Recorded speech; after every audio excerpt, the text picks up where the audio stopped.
Estamos ahora con la segunda mesa. Los invito a Natalia Taceta y a Carlos Gustavo Mota a pasar. Natalia Taceta es doctora en Ciencias Sociales por la Universidad de Buenos Aires y doctora en Filosofía en París 8, entre otros títulos. Docente e investigadora en la Universidad de Buenos Aires y en la Universidad Nacional de las Artes. Se dedica a temas de estética y filosofía de la historia. Su ponencia va a versar sobre la imagen crítica en Bergman. Carlos Gustavo Mota es doctor en Psicología por la Universidad de El Salvador, postdoctorado de Ciencias Humanas y Sociales de la Facultad de Filosofía y Letras de la Universidad de Buenos Aires, autor de Freud y la literatura, director académico de la primera Diplomatura Internacional de Psicoanálisis y Cine que se cursa en la Universidad del Museo Social Argentino y en la Alianza Francesa de Buenos Aires, sede de Palermo. Su ponencia se denomina Rostros de Bergman. Bueno, empezamos, Natalia, ¿qué te parece? Bueno, muchas gracias por la invitación también. Bueno, quisiera partir de tres imágenes teóricas, en primer lugar, para aludir brevemente a tres films de la extensa filmografía de Bergman.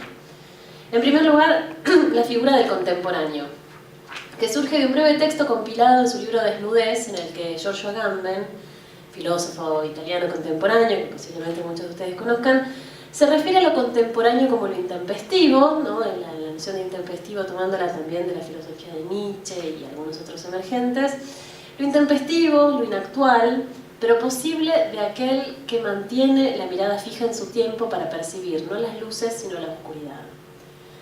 Contemporáneo es aquel que logra no asentarse en esa oscuridad, sino habilitar el claro que permite la ilusión de emancipación con potencialidades para realizarse. La obra de Ingmar Bergman se puede interpretar en esta clave, pues no plantea una temporalidad serena, sino que se inscribe en lo cronológico para interpelarlo, y en una trama a y temporal a la vez, compleja para pronunciarse sobre el presente. En cualquier caso, se instala en un tiempo paradójico, que por un lado se mueve sin cesar, conduciendo a los personajes hacia la desesperación fundamentalmente. Por otro lado, propone una detención temerosa que no quiere avanzar en conformidad con su tiempo. Traigo a colación esta noción porque permitiría pensar a Bergman en la lógica del tiempo dislocado, del artista que al mismo tiempo está y no está en su temporalidad, el que se abre un horizonte de futuridad atravesado por una consternación no menos del presente. De esta yuxtaposición de pasados, presentes y futuros está hecha la imagen dialéctica de Walter Benjamin, nuestra segunda imagen teórica, en su carácter fulgurante, es decir, quebradiza, efímera, un instante incalculable entre la aparición y la desaparición. Para Benjamin es precisamente el artista el que debe estar en situación de inquietud permanente para captar esta fragilidad y concebirla como una manera de darle forma a la historia. El carácter endeble de la imagen dialéctica en Benjamin es una cesura para la aparición de la poiesis operada por el montaje, que en Benjamin tiene la forma artística y específicamente cinematográfica del montaje cinematográfico, pero también piensa a la luz de la noción de montaje la escritura propia de la historia, de la historiografía de los historiadores. Esto permitiría ver a Bergman, ¿no? Esta imagen dialéctica, permitiría ver a Bergman, como quien produjo una síntesis compleja entre la misantropía y la fe en el arte, entre la oscuridad de sus horas del lobo. Un poco está la imagen del niño encerrado en el ropero, de alguna manera remitida aludida en la hora del lobo, y la luz de sus fotógrafos geniales, entre sus traumas personales y la necesidad de aferrarse al cine. En ese entre está el carácter centellante de una subjetividad artística que se conforma en los estratos significantes de la imagen, en los juegos de montaje, en los planos divididos, en el trabajo con sus amores, en la apertura de su casa, en los fundidos a negro que no pasan de moda. Finalmente, la tercera imagen pertenece a un esteta francés, Georges Didier Bergman, que en su trabajo propone discusiones concretamente con Benjamin, directamente con Benjamin, digamos, es un interlocutor anacrónico pero muy presente, y menos directamente con la forma de pensar la temporalidad de Agamben. En un libro del 2009 que se llama La supervivencia de las luciérnagas, Didier Bergman se refiere a la imagen de la supervivencia y lo hace en un registro poético que entrelaza la literatura, el cine y la filosofía. Así menciona precisamente a Pier Paolo Pasolini, quien había pensado ya la relación entre las luces potentes del poder y la fuerza debilitada de los vencidos. Poco antes de su muerte, en 1975, Pasolini denuncia la muerte de las luciérnagas, es decir, de esos insectos minúsculos que en sus nupcias emiten una luz amarillenta que se puede ver en la noche. Pasolini asocia las luciérnagas al cuerpo deseante, al placer y a la transgresión. Para él su desaparición no es solo causada por la polución o la expansión urbana, sino por la nueva embriaguez inducida por la industria cultural y la televisión. Los proyectores que apuntan al pueblo han devenido tan poderosos que el pueblo ha perdido toda diferenciación. Ya no hay hombre, dice Pasolini, desafiando posiblemente a Nietzsche, a Foucault, a Barthes y a todos los que pensaron la muerte del hombre, o de alguna forma de pensar la subjetividad en términos más relacionados con la tradición. Didier Huberman recupera la imagen de la luciérnaga también a partir del motivo de la intermitencia, y lo asocia al carácter sacudido, discontinuo de la imagen dialéctica benjaminiana. Esa noción destinada a comprender de qué manera el tiempo se hace visible, de qué modo la historia aparece en un destello. La intermitencia de la imagen discontinua reenvía a las luciérnagas por su carácter de luz pulsativa, pasajera o frágil, dice Didier Huberman. La desesperanza de Pasolini frente a las criaturas humanas de las sociedades contemporáneas se homologa con el modo en que las luciérnagas han sido vencidas, destruidas, prendidas o desechadas bajo la luz artificial de los proyectores, bajo el ojo panóptico de las cámaras de vigilancia, dice Didier Huberman, bajo la agitación mortífera de las pantallas. Las luces han desaparecido junto con la inocencia condenada a muerte. Por eso hay que imaginar una salida posible, un modo de refrendar cierto agenciamiento, aún discontinuo y contingente, sobre el que apoyar la historia y el arte. Intentar esto es para Didier Huberman la manera de pensar la condición imaginaria para la forma del hacer. Y ahí cito específicamente un fragmentito muy breve de ese libro. Si la imaginación, es decir, ese trabajo productor de imágenes para el pensamiento, nos explica la forma en la cual el pasado se recuenta con nuestro ahora, para liberar las constelaciones ricas del futuro, entonces podemos comprender de qué manera es decisivo este reencuentro de tiempos, esta colisión de un presente activo con un pasado reminiscente. Fin de la cita. De este aparecer de la historia quisiera hablar brevemente en estas páginas. En un cineasta aparentemente poco preocupado por la historia, más centrado en las historias. Me gustaría pensar en el modo en el que se filtran los trazos de realidad en la bilis negra de sus personajes, la forma en que los horrores del siglo se apoderan de sus afectos fílmicos. Con estas tres imágenes teóricas quisiera armar una estructura elemental, muy incipiente, para lo que podría ser una suerte de epistemología de la imagen bermaniana, una imagen crítica en permanente estado de negación, una imagen ruina hecha de supervivencias y patos que entraman deseos e historias, trauma y religión. Si el hombre contemporáneo está desposeído en su experiencia, como piensa Agamben, y como diagnosticaba Benjamin en 1933 en un breve texto que se llama Experiencia y Pobreza, cada vez es más necesario dejar de evocar el tiempo presente como un apocalipsis latente, tal como propone Didier Huberman. Berman parece saberlo al entramar parte de su filmografía en la guerra y el matrimonio, pero la filmografía está lejos de agotarse en esos motivos. Sus películas se caracterizan tanto por lo que se podría denominar una profundidad temática, para decirlo así medio solemnemente, como por una austeridad de presupuesto, a excepción, por ejemplo, del momento del periodo del huevo de la serpiente, ¿no? Que por una situación financiera medio complicada, situación impositiva medio complicada en Suecia, termina en Alemania producido por Dino De Laurentiis, con la capacidad económica de poner en escena esa calle que no es la de los sueños, pero de poner en escena con mucha plata, a diferencia del resto de su filmografía o casi toda su filmografía. En una producción con muchos matices se adivinan rasgos fundamentales como el carácter destructivo de los personajes, la agencia imposible sostenida sobre vacíos existenciales. Y todo esto desde los registros más plurales, en los que jóvenes que no saben qué hacer con su vida, o en los que hay hombres y mujeres que advierten tardíamente el silencio de Dios, ¿no? En ese espectro entre los jóvenes de las primeras películas que están como perdidos en un mundo desesperanzado, hasta el silencio de Dios, donde la desesperanza se traduce en problemas más existenciales, en búsquedas más metafísicas, más complejas, como señalaban hace un ratito. Irremediable amante de la tragedia, Bergman encuentra en el arte, la literatura, el teatro y el cine, ¿no? Desde acá venimos nosotros a pensar el cine, pero sabemos que del teatro tenemos lamentablemente poco registro, pero la literatura ha sido como también un ámbito donde él se movió con cierta destreza. Una estrategia para metabolizar, encontró en el arte, una estrategia para metabolizar la realidad, pero fundamentalmente un mecanismo para escapar a la mímesis y desafiar las ideas de belleza ligadas a la serenidad y la bondad. En este sentido, hará aparecer la verdad del miedo y la imposibilidad de comunicación en un siglo mundo tejido por Auschwitz e Hiroshima.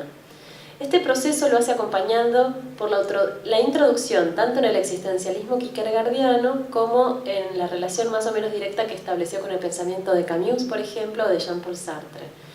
Entre la extranjería y el infierno de los otros, alternó entre la exploración de la religiosidad, posiblemente transida por su complicado rol de padre y de hijo, al que hacían alusión hace un ratito, y la indagación sobre el agnosticismo más radical. Entre la fe, en la juventud y en el arte, y el silencio, de Dios y del otro, hizo convivir Bergman una gran mayoría de sus personajes con una premisa central, la imposibilidad de concebirse a sí mismos como sujetos deseantes. La tradición literaria de las sagas y la antigua cultura campesina, el trasfondo luterano, la imposibilidad de conexión, configuraron la imagen superviviente de Bergman. Dialéctica en el sentido de irresoluble, contemporánea en el sentido de desencajada. Contemporáneo en el sentido que aludíamos al principio. Del naturalismo de sus primeros films hasta los años 50, podría pensarse como un parámetro, como un termómetro de eso, tal vez La fuente de la doncella.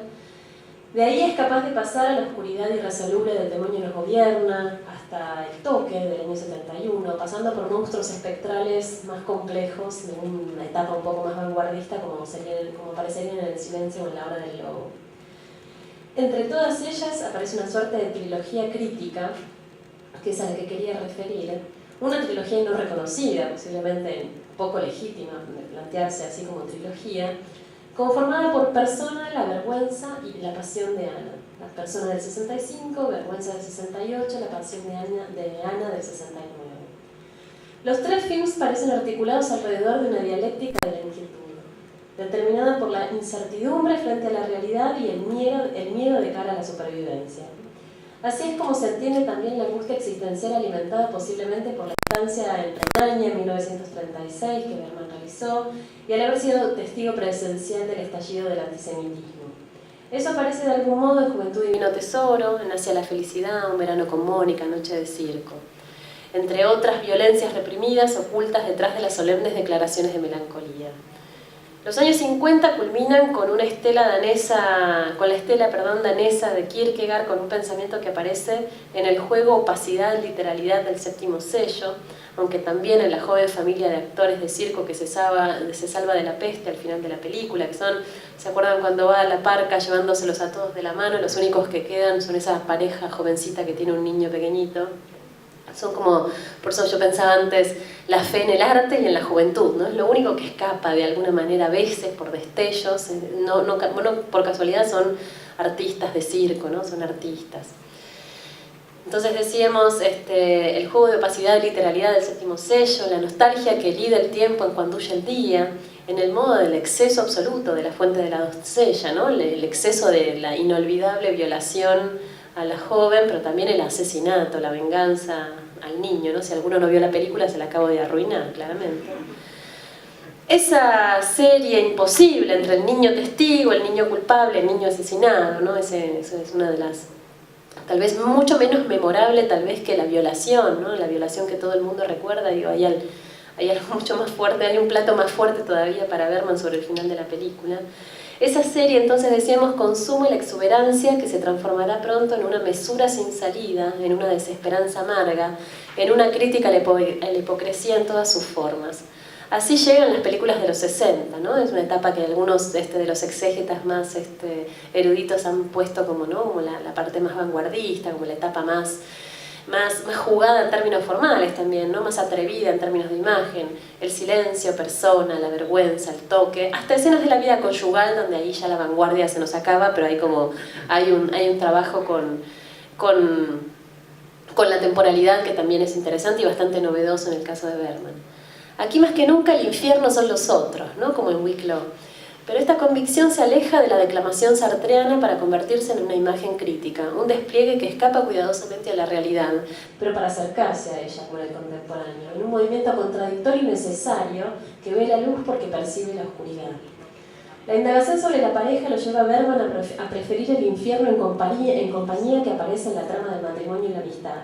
No hay manera de llevar el combate con y contra el otro para acceder a alguna forma de existencia. Pero ahora la comunicación es como Dios en etapas anteriores, ¿no? La comunicación cumple un poco ese rol. No solo es incognoscible, está muda, sino que es irremediablemente necesaria.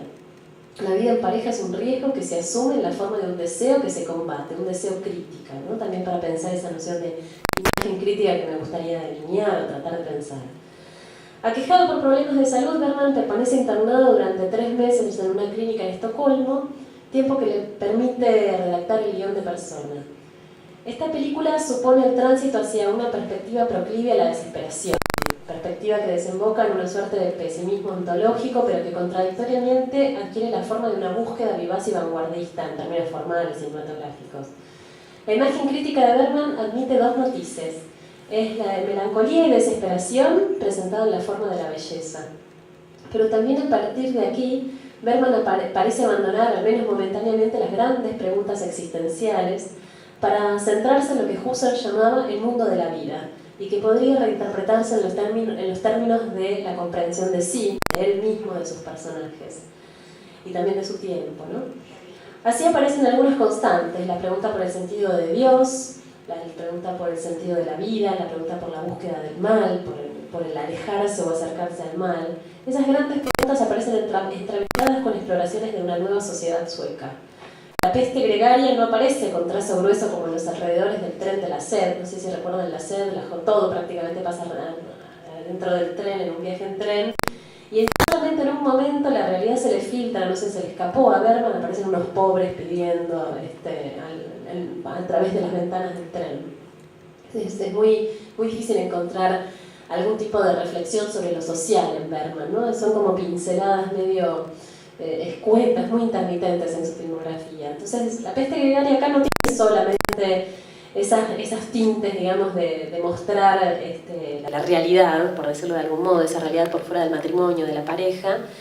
Tampoco en la vulgaridad de una tutora malísima, como en Puerto, una tutora violenta, castradora, represiva, sino que ahora se dejan al descubierto las fragilidades morales de entornos medios altos progresistas en apariencia, ¿no? Claramente Bergman no es un director que cuestionó la noción de clase, ni mucho menos no lo hizo estructuralmente en sus películas, pero sin duda pintó su aldea con un sadismo que instituyó en una imagen crítica al exhibir el vampirismo social y el egoísmo como marcas fundantes de la subjetividad moderna. Desde El demonio nos gobierna en 48 aparece un infierno como en el de A puerta cerrada, y el tema de la incomunicación se reitera en toda la obra posterior a 1970. El toque, gritos y susurros, escenas cara a cara, a las que ya justamente se habían aludido. Aparecen con una particularidad: desde un rabioso agnosticismo, la sociedad ya no es abstracta. Aunque la profundización política sigue ausente, se instaura en los años 60 una imagen que milita por el desvelamiento del horror contemporáneo, un compromiso político que se entiende en la intimidad sin estridencias de la izquierda o la derecha, sino en la aridez del hastío y el desprecio. En Persona, Elizabeth Vogler, que la veíamos recién en el video justamente, pierde inexplicablemente el habla durante una performance de Electra. Se interna en una clínica para reponerse y allí conoce a una enfermera que es todo lo contrario, que exterioriza todo lo que ella no puede. Entre las dos se va produciendo una vampirización, ¿no? Las dos mujeres transforman un juego de oposiciones en la cercanía más absoluta. Vampirización acá por supuesto es una metáfora, pero ni tan metafórico, porque hay un momento donde en el juego de la realidad y de la fantasía Bergman hace que una de las dos lastime a la otra y le chupe la sangre. O sea, creo que la metáfora de la vampirización es metáfora hasta por ahí nomás, ¿no? Es metáfora en la manera en la que yo lo uso, pero claramente hay algo de lo vampírico entre ellas. Surgido durante una crisis depresiva del director, este film trabaja sobre el tema de la identidad y la expresión del sujeto. El primer plano es solo uno de los recursos de los que se vale Bergman para destruir todo efecto de realidad, y le sirve también para recoger emociones de dos personajes que se devoran desde la superficie hasta la más profunda interioridad. Pero el enmudecimiento Esto se activa cuando en la estadía en la clínica la actriz se queda mirando un noticiero. Allí observa aterrorizada las imágenes televisivas de la autoinmolación de un bonzo y un monje budista en el 63, así como más tarde también Bergman resuelve el horror alrededor de estas mujeres y de esta mujer, y específicamente hace parecer una imagen muy conocida, que es la del niño judío del gueto de Varsovia con los brazos en alto. Pero allí la protagonista ya ni siquiera se permite horrorizarse del todo. En La vergüenza, la pareja de músicos se descubre inmersa en una contienda bélica que los devora poco a poco. No es que los problemas no estuvieran de antes, no es que no estuvieran ahí antes de la guerra, sino que se potencian por las dos temporalidades diferentes de los artistas. Ella es resolutiva, está preocupada por el horario del ferry, por el dinero, por su propio acto de prostitución, que es de alguna manera la que los termina salvando. Él es lenta como si no soportara el paso de ese tiempo. La violencia colectiva e individual se identifica con las dos partes de la película, una sobre la guerra, la otra sobre los efectos de la guerra. Bergman decidió escribir el guión después de ver un noticiero sobre Vietnam que mostraba el horror de dos campesinos vietnamitas ante un helicóptero que levantaba vuelo. Allí tal vez sobreviva, como proponía Didier Bergman, la neutralidad sueca en la Segunda Guerra Mundial. Pues parece estar lejos la compensación del artista en plena guerra que confía en la potencia del arte frente a un mundo que se desmorona. Aquí los artistas no confían en nada.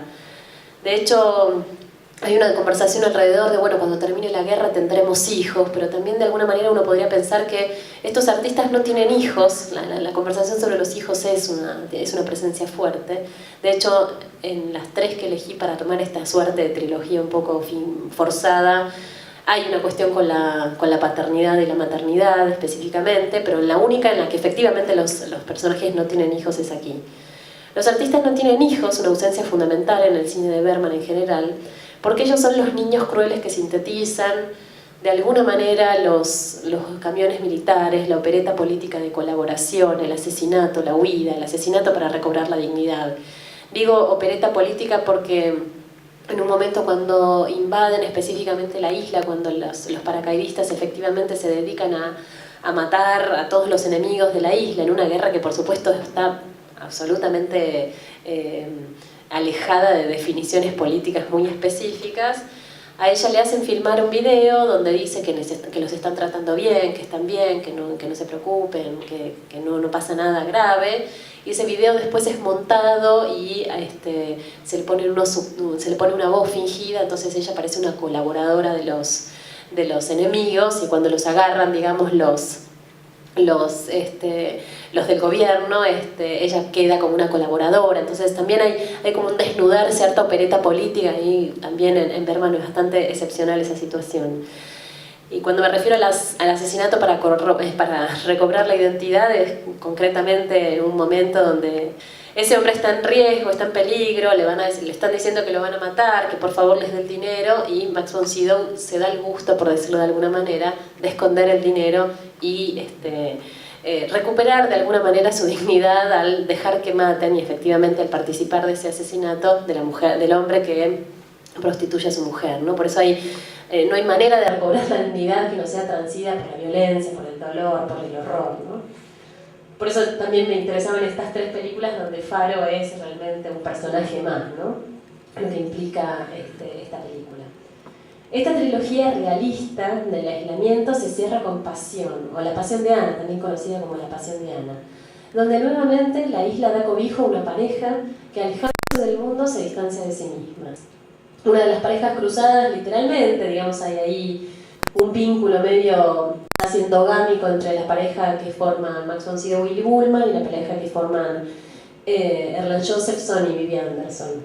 La película parece ser un grito contra la hipocresía, pero al mismo tiempo es lo que parece mantener vivos a los personajes. Mienten, luego existen. La verdad es claramente peligrosa para Bergman acá. Destruye lo que está bien, construye lazos sobre la desconfianza. Eso de alguna manera lo dicen explícitamente los personajes. Con ella el matrimonio es una prisión, la madurez es un vacío existencial, se naturaliza la violencia en el marco de la pareja de una manera muy impactante, digo, incluso frente a los estándares, afortunadamente, que están un poco mejores en relación con la violencia doméstica o lo que considerarían violencia doméstica en esos ámbitos. En las tres películas en las dos películas, en Persona no, porque pasa por otro lado, pero hay los hombres y las mujeres para pelearse terminan golpeándose muy violentamente y contingentemente pierden las batallas las mujeres por una cuestión simplemente corporal, física, pero hay una naturalización absoluta, ¿no? Es parte de la vida matrimonial, parte del infierno matrimonial que se peguen, que se lastimen. Nuevamente no hay de alguna manera un profundo desarrollo sobre la clase, sobre la noción de clase, pero cuando se instala la desconfianza, les decía hace un rato, entre los isleños, el pobre es el que paga. No hay una conexión identificable con la realidad por fuera de la isla, por ahí, pero ahí está la imagen del espanto, que por momentos es lo único que los conecta. El espanto que en La Pasión de Ana tiene la forma de animales torturados, ¿no? Un cachorrito que aparece como ahorcado, que Andreas Winkelmann, el personaje de Max von Sydow, salva ahí casi cuando está ahorcándose, unas ovejas que aparecen muertas, un caballo que aparece incinerado. Para terminar, volvamos al principio. Agamben piensa la historia como algo siempre en curso y siempre como algo abierto, como un continuum lineal que se rompe sin siquiera abrir un punto de paso que no sea el mismo. Al arte le corresponde mediar entre la devastación y la melancolía paralizante a fin de articular un intervalo poético, ¿no? La idea de poiesis en Agamben, sobre todo en el primer Agamben, el que más le da importancia a la cuestión del arte, es bastante fundamental. En clave benjaminiana, podría decirse, el arte posibilita el adueñarse histórico sustituyendo la concepción del tiempo lineal, del progreso, por una imagen de la historia en la que se está en curso, se asume, se interrumpe, se disloca. Hay una idea un poco más beneficiosa sobre la noción de violencia, ¿no? Esa cosa del tiempo que se detiene, el tiempo que se disloca, el tiempo que se irrumpe. Esto hace el artista cuando el artista benjaminiano, digamos, la figura del artista benjaminiano cuando exhibe la barbarie, pero no se resigna a ella. Bergman traza un derrotero de la crueldad que describe su manera de estar en su tiempo, en una modernidad que lo obliga al refugio y a la fuga. Pero como buen contemporáneo, lo hace con una construcción de imágenes dialécticas que capturan el instante de horror. En mayor mostración podríamos pensar de este carácter de avisador de incendios, como era Benjamin, que haber anunciado la crueldad de la televisión, en el caso de Bergman, al presentar la muerte. Bergman vio en los 60 nuestro tiempo, miró su época con el mismo horror con el que hoy naturalizamos el cadáver de nuestra humanidad, con la misma indolencia con la que seguimos adelante cuando aparecen los cuerpos muertos, ¿no? En ese sentido, por supuesto, estoy pensando en todo lo que pasó ayer, de público conocimiento, pero pienso en cuando apareció el niñito en las costas italianas, pienso en la naturalización de la violencia, que ya no sé si somos los contemporáneos, no sé si somos el personaje de Lee Bullman cuando se horroriza del bonzo que se autoinmola, o si somos más esa Lee Bullman que apenas pestañea cuando ve al niño del gueto de Varsovia. Nada más, muchas gracias.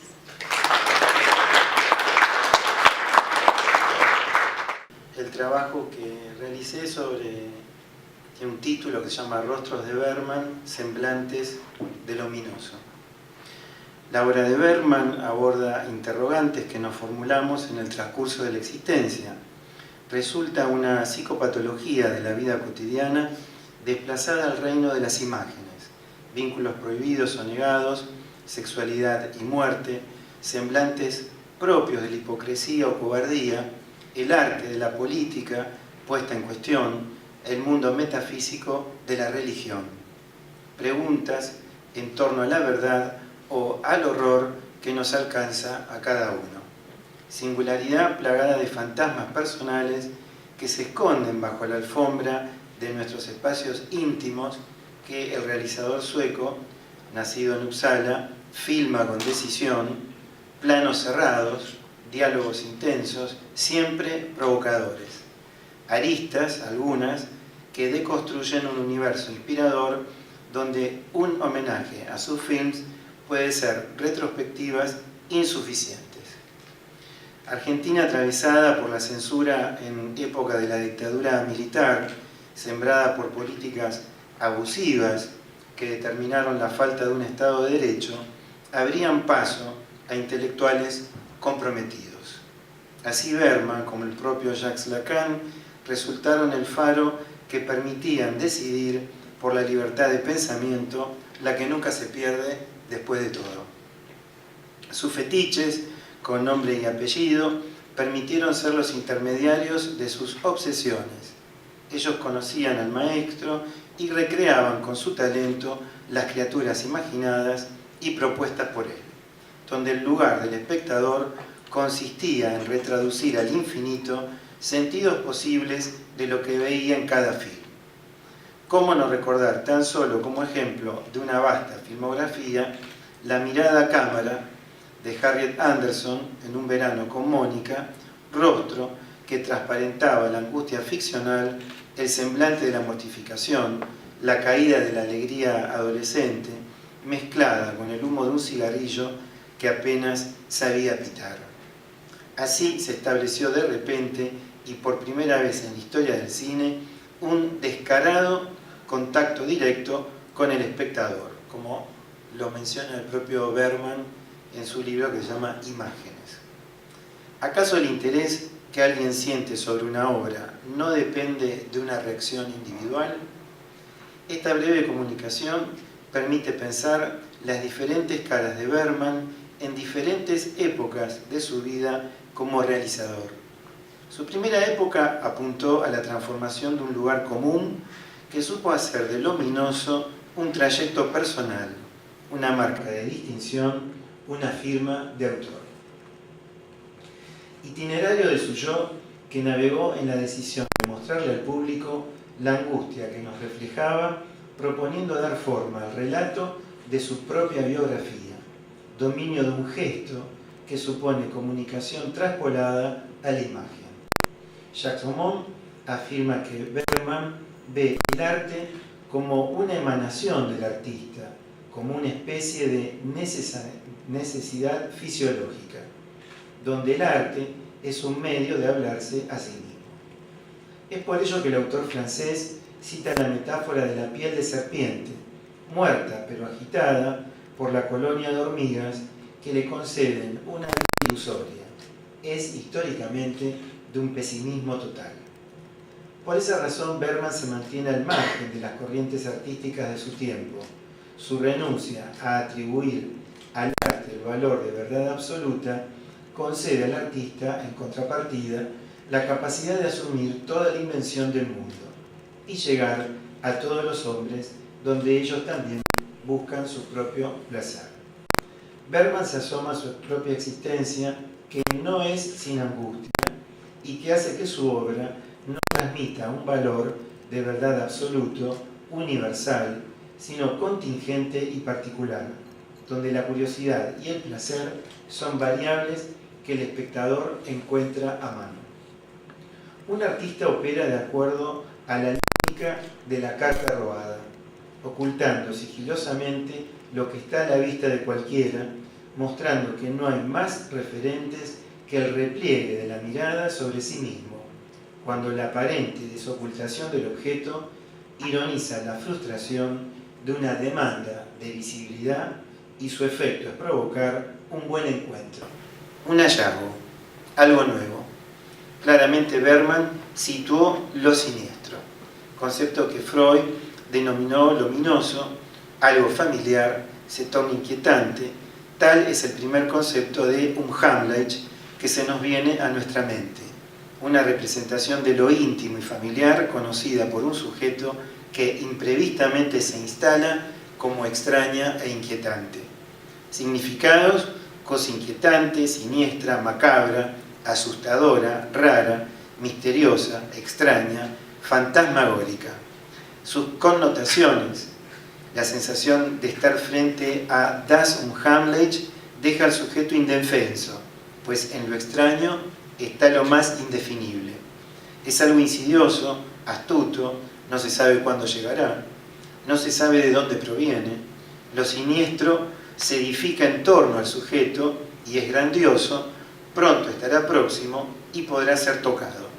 También hay un cierto contenido fantasmagórico que vuelve un Hamlet inaprensible, inefable, indecidible y lo dota de cierta irrealidad o de realismo fantástico.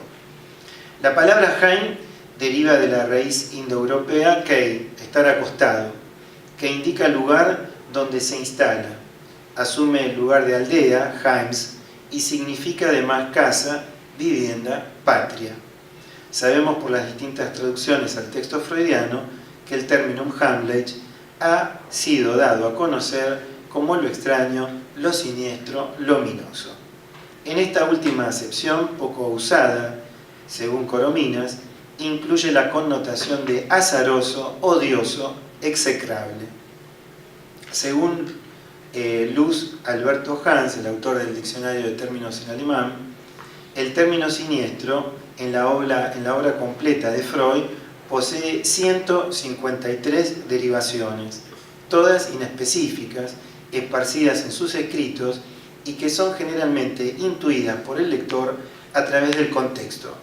De esas, las principales están en relación a lo extraño, a lo extranjero, lo extravagante, lo raro, lo azaroso, de mal presagio, abominable, malintencionado, fuera de regla, accidente, penoso o desgraciado.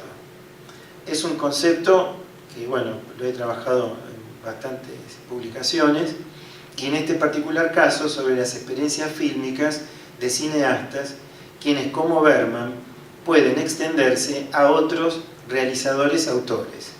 El desarrollo conceptual de esta cantidad de significantes corresponde también a una observación que realiza Lacan en el Seminario 10, La angustia.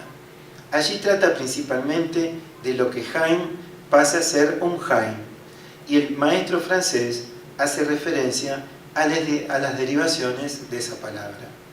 Propongo entonces despegar lo unheimlich del concepto de angustia, incluso de lo desconocido. Nominar a lo siniestro como tal no exigiría asociar este concepto directamente a la angustia, sino que puede entenderse que su aparición se ligue directamente a un perderse en rodeos que exigen tensión. Y ello trae aparejada una tendencia, inclinación, ansia, nombres utilizados como impulso creador de nuevos paradigmas. Agregaría otra cuestión, y en este caso es el tema de la fascinación, aquella por la cual el placer estético, y un sentimiento de alegría inexplicable se producen al ver y volver a ver las películas de Bergman. El interrogante es, ¿por qué ver las películas de Bergman causan placer y alegría si frecuentemente hay poco o nada de placer y alegría en ellas? Aún más, lo que suelen contar son historias de desesperación, de nihilismo, de culpa, de vidas frustradas, de relaciones familiares con rencores irreconciliables, de violaciones, de escenas conyugales violentas. Como señaló precedentemente, lo ominoso aparece entonces en los desencuentros humanos, en los recuerdos, en los sueños, en los silencios y en los diálogos. En Noche de Circo, 1953, hay una especie de vía crucis donde un payaso carga a su mujer desnuda entre las burlas de los soldados. Hacia el final, el director de la troupe, harto de su vida miserable, admite que ni siquiera tiene el valor de suicidarse y dispara sobre un viejo oso. En Suplicio, cuyo libreto es de Bergman, 1944, un estudiante es atormentado por un profesor sádico. En La fuente de la doncella, la encantadora e inocente Karin, Brigitta Peterson, es brutalmente violada y asesinada, y luego el padre se venga sangrientamente de los agresores. Podríamos seguir indefinidamente dando ejemplos de escenas e historias atroces, pero descritas con amor, tal como Deleuze caracteriza la prosa de Foucault. El propio Bergman dio cuenta del carácter terrible de la vida, tal como aparece en sus films, y señaló, cito textual, cuando escribo algo horrible o deprimente, no es que estoy deprimido u horrorizado, simplemente estoy trabajando. La cuestión del mal y la tragedia, irrumpiendo en la plenitud y en la plenitud de la felicidad, apareció tempranamente en su vida. Los biógrafos suelen hacer hincapié en el hecho de que hasta los 18 años Bergman no cuestionaba la fe heredada de sus padres. Pero durante el verano de 1936, en Renania, se enamoró de una muchacha judía que al poco tiempo desapareció con su familia en un campo de concentración. A Bergman le escandalizó que no protestaran los cristianos, los protestantes o católicos del pueblo donde vivía la familia. Preguntó entonces a su padre si Dios se interesaba por los amores de los jóvenes. Su padre le respondió que Dios tenía mucho que hacer para interesarse por los problemas de amor de la juventud. Entonces, dijo Bergman, ya no me interesa Dios. Anna Greenbaum y Ercole Lizardi han acuñado el concepto de erotopía para referirse a aquellos lugares generados para realizar el deseo. La noción remite a las nociones de heterotopía de Michel Foucault y de pornotopía de Paul Preciado. Se trata de lugares quiméricos e imaginarios, pero con un referente real y que por una u otra razón quedaron grabados en la mentalidad colectiva. Son constructos culturales colectivos o privados mediante los cuales la experiencia erótica se inventa un lugar privilegiado para el encuentro entre el sujeto y aquello que causa su deseo. Para Roland Barthes, ese otro, a partir del cual se constituye el objeto de deseo, carece de lugar, es atópico. La erotopía es ese lugar situado entre la imaginación y la realidad en el que finalmente sería posible el encuentro con ese otro atópico en el que encarna el deseo. Las fantasías que concretan las erotopías pueden ser privadas o colectivas. Un rasgo común de las erotopías es que abren espacios de libertad para el deseo y para el placer que contrastan con la moral sexual de la sociedad de origen. Las fantasías erotópicas suelen tener algo de orgiástico, de pansexualismo, de intercambio de cuerpos, de accesibilidad a infinidad de cuerpos, de hombres o de mujeres o de ambos. En todo caso, suponen la concreción más o menos real de un deseo básicamente transgresor. Las erotopías son, en definitiva, los escenarios que se construyen para concretar las fantasías.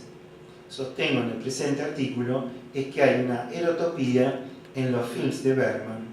Hay un lugar a veces imaginario, a veces onírico y a veces real, donde se sucede el deseo y el encuentro con el otro. Se trata de plenitudes que emergen a veces en los fugaces momentos que preceden al derrumbe, tal como dice David Ubiña en este libro que se llama Filmología, ensayos con el cine, y que tiene un texto sobre Bergman que se llama La breve luz. Como en su historia de amor con la joven judía recreada en Juegos de Verano, 1951, donde la Mary, la bailarina, ríe en off mientras su novio sufre el accidente mortal cuando salta del mar a las rocas. La risa deviene en tragedia en un solo instante. La felicidad es evanescente. Es solo un momento, pero de pronto una inefable armonía invade la pantalla. En Fresas Salvajes, 1957, la felicidad es el recuerdo del viejo profesor Isaac Borg de su primera novia, antes de las decepciones, antes de que ella lo traicione con su propio hermano. Y también la escena final, cuando el profesor se entrega al sueño y expresa: luego de un día en el que he estado ansioso o triste, tengo la costumbre de recordar el mundo de mi niñez para tranquilizarme. Es lo que haré esta noche. Y tiene el sueño donde ve a lo lejos a sus padres en el río, pletóricos de vida, de amor y juventud. Son remansos que atraviesan la obra del cineasta. Hay una erotopía en Bergman, una erotopía que se sucede en verano, en una geografía donde suele cobrar dimensión los reflejos del sol sobre el agua y que son el escenario que ayuda a entender el goce de los amores juveniles. Es en verano donde se sucede la historia de amor entre Mary y Henrik. Es en el verano donde se goza de la salvaje belleza de Mónica, en un verano con Mónica, concluye el verano y con él la efímera felicidad del amor carnal. Verano noches y sonrisas, ya presentes desde el título que alude a Shakespeare, sonrisas de una noche de verano. Si el verano es la imagen de lo efímero, de la felicidad empleado frecuentemente en el norte de Europa y particularmente por Bergman, las fresas silvestres que crecen espontáneamente en el campo o en el jardín constituyen otra presencia repetida en su cine. Las fresas representan la hermosura, la arrogancia y la vitalidad de la juventud perdida. Simbolizan la atrayente nostalgia de un tiempo y de un lugar sereno y tranquilo, a salvo de problemas y preocupaciones. Su primera aparición tiene lugar en Juegos de Verano. Resurge en el séptimo sello, en la secuencia clave que muestra a la familia de comediantes que comparte el cuenco de leche y las fresas recién recogidas con el caballero cruzado. Y por supuesto, el simbolismo de las fresas adquiere una categoría primaria en Fresas salvajes. Sonrisas de una noche de verano comienza con un epígrafe de Bernard Shaw que expresa parte de la filosofía sobre la felicidad de Bergman. La vida no deja de ser cómica porque alguien muera, tampoco deja de ser trágica porque alguien ría. Tal como señala David Ubiña en su bellísimo texto sobre Bergman, existe un malentendido difundido por el cine comercial que pretende que la felicidad es aquel sentimiento que surge cuando se ha logrado desentenderse de las aristas conflictivas. Este prejuicio asocia cualquier emoción a un sentimentalismo más banal. Si la felicidad de la obra de Bergman perdura a pesar de que se manifiesta en breves momentos de luz, en epifanías, es porque demuestra que no hay felicidad verdadera que pueda ignorar lo conflictivo y por lo tanto que toda la plenitud surge de una comprensión profunda de las emociones. Concluyo entonces con palabras de Bergman. A decir verdad, dice Bergman, pienso en mi infancia con placer y curiosidad. Nunca me faltó alimento para la fantasía y los sentidos y no puedo recordar haberme aburrido jamás.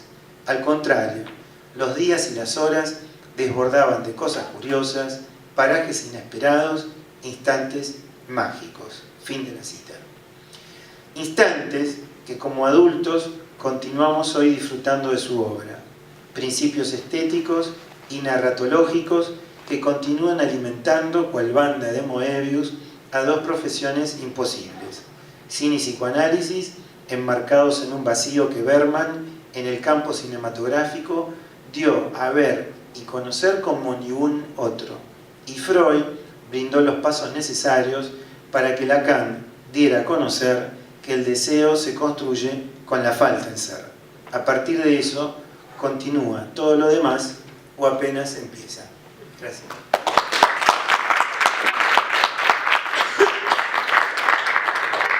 Bueno, abro el espacio de preguntas, si quieren hacer algún tipo de preguntas.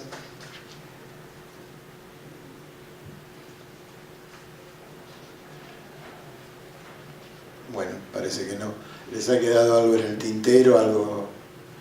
No, a lo mejor preguntarle a la compañera, Esa es la idea.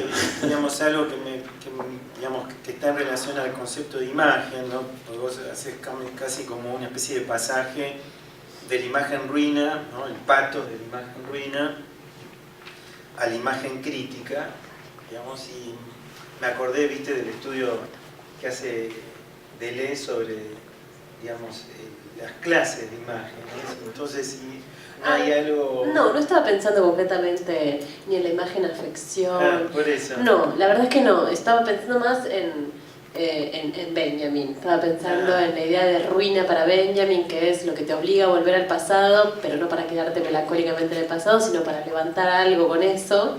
Y la idea de crítica de la teoría crítica, ¿no? Como negación, ¿no? Como más de raigambre marxista. No estaba pensando en Deleuze, pero obviamente la idea de juntar la idea de imagen con algo siempre viene como de la mano de Deleuze. Porque la imagen afección para Deleuze tiene otros componentes que no necesariamente son los del pathos, sino la capacidad, ¿no? De ser afectado y demás. Y en ese sentido, no sé si... El detenimiento en la imagen cristal, ¿no? Claro, exacto. No sé si vendría por ese lado. Fue una cosa como más... más intuitiva, ¿no? De pensar, bueno, incluso yo estaría bastante de acuerdo con lo que Jorge decía hace un ratito, ¿no? De esa cosa más críptica, más hermética que tiene el lenguaje cinematográfico de Bergman, de las películas hasta los años 50, 60, las de los 60 en particular, Silencio. Uno después la ha transitado tantas veces que le infantiliza un poco, pero al principio es una cosa bastante rara, ¿no? La hora del lobo. De hecho, qué sé yo, de estas tres que yo agarré, por supuesto, Pasión es la más amable y Vergüenza, amable en un sentido bermaniano, ¿no? Como vos decías, una felicidad un poco extraña, pero Persona es una película muy extraña también. Y yo estaría bastante de acuerdo en que de repente Bergman hace como una especie de giro hacia lenguajes más asibles, claro, tiene ¿no? como eso quiero ubicar como distintas épocas. Claro, en exactamente. Bergman, ¿no? Digamos, no es lo mismo el primer Bergman que el último. Digamos. Por supuesto, por eso yo pensaba, bueno, la imagen crítica en el sentido de, bueno, ya no es la crítica, ya no es la imagen del nihilismo, todas esas películas de los 60 que no pretenden hablarle a Dios, no es detrás de un vidrio oscuro, ¿no? Los comulgantes, Luz de Invierno, quiero decir, no son esas grandes preguntas frente a un silencio de lo inconmensurable, aún desde el más llano agnosticismo, pero las preguntas las sigue haciendo metafísicamente. De repente es la sociedad, es imposible vivir con el otro, es imposible mirar la televisión, es imposible soportar la muerte, mejor dicho, es tan naturalizada la muerte que aprendemos como a no tener que soportarla. Hay una introyección ahí del vínculo con la muerte que es en Vergüenza, por ejemplo, eso que yo les contaba del final, ¿no? Van en el barquito y lo único que quieren es salvarse, no importa mucho más, es salvarse por supuesto que con lo opuesto, pero iba a decir concretamente no importa quién dejas atrás, y lo que tienen que hacer es ir abriéndose camino entre los muertos, igual hay que seguir adelante, ¿no? Es la imagen de la desolación, creo que él era un pesimista bastante... Pero es la imagen del inconsciente, ¿no? Porque los principales significantes están entre la muerte y la sexualidad. Entonces, viste, vos decías, por ejemplo, entre la guerra y el matrimonio, yo lo ubicaría más, digamos, ubicado entre estos dos significantes principales, ¿no? Sí. Que después, evidentemente, en relación a la realidad, aparece el horror. Entonces el horror viene a traspolar estos significantes todo el tiempo. Muerte, sexualidad, es la base del inconsciente, ¿no? Sí, totalmente.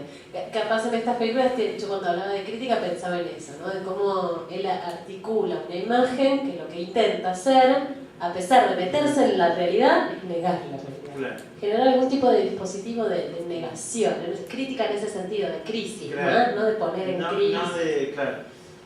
No de criticar de que algo esté mal, sino como articular un dispositivo que violente lo que hay. Y lo que hay es esto, es la devastación moral de los 60, de Vietnam, de los monjes budistas inmolados, de la reflexión muy tardía que llega en los años 50 y 60 sobre el Holocausto y sobre Hiroshima, ¿no? Como también esa... La neutralidad sueca de Bergman, la neutralidad sueca, perdón, llega en Bergman de alguna manera, filtrándose por el modo en el que tiene que ir así, haciéndose con ese, ¿no? Haciendo esos destellos de historia que entran como... Viste que Godard dice que de Bergman dice que es el cineasta del instante, ¿viste? O sea, cómo ese instante puede estar directamente reflejado a lo largo de todo el film, ¿no? Solamente del instante. Sí, y probablemente hay una película de Woody Allen, Interiores, creo que en donde si uno... Bueno, Woody creo que le escribió una carta que si no tenía nada que hacer le limpiaba el piso del estudio, una cosa así, ¿no? Y uno ve Interiores y ve exactamente la misma forma de filmar de Bergman, ¿no? Sobre todo en cara a cara, ¿no? Los planos. Lo que pasa es que él era un gran puestista teatral también. Sí, entonces maneja, viste, como digamos, el cineasta maneja distintos niveles para ubicar la cámara. Entonces, evidentemente elige un plano cerrado. Sí, tiene una película que es una obra de teatro. Exacto. No recuerdo. Digamos, cuando empieza a trabajar él como el fuera de campo, ¿viste? O sea, cuando empieza a trabajar el fuera de campo es la gente cuando empieza a interpretar qué quiso decir. Entonces, simplemente ubicar el fuera de campo. Cualquier cineasta, bueno, Lucrecia Martel ahora lo hizo con Sama, digamos, que es excelente, el fuera de campo tardó 7 años más o menos para hacerla. Entonces, evidentemente, se ubica en ese fuera de campo. Sí, pero lo que vos decís que era como era un buen director teatral, ¿no? Hay una película que se llama Después del ensayo, es una película muy poco vista, que es una obra de teatro, ¿no? Tiene más de 73 puestas teatrales, Bergman. Sí, allá Claro, es impresionante. O sea que él estaba muy con el trabajo del actor. Entonces la narratividad que él tiene a nivel de los gestos del actor es casi teatral, ¿no? Vas a ver las puestas y en el primer Bergman sobre todo aparece eso. Después cuando se hollywoodiza, digamos, empieza, que es una época final, digamos. Sí, es una época, vuelvo a insistir, ¿no? De un poquito más de amabilidad, No, son formas de narración. Sí. Para mí son formas de narración, bueno. digamos. O sea que Probablemente, vos tenés determinadas técnicas a tu disposición, digamos, empezás a narrar también distinto. Digamos, si vos tenés nada más que una cámara y tenés que poner la cámara, bueno, la narratividad se concretiza directamente en planos y en diálogo. Cuando vos ya tenés, digamos, mayor cantidad de elementos, una producción, empezás a experimentar con la cámara. Sí, probablemente lo que... Bueno, la culminación es Fanny Alexander, donde uno nota que desde la producción no le faltó ni un centavo, ¿no? Claro, por eso lamento decir, ¿no? El cine es una industria, o sea que el punto es ese, digamos. Entonces, a partir de ahí, digamos, podés lograr o una obra de arte, digamos, si vos tenés la capacidad para narrar una imagen, o bueno, ajustarte a la que la industria te indica. Más que nada el productor, ¿no? Bueno, los liberamos entonces. Bueno, muchísimas gracias. Gracias a ustedes.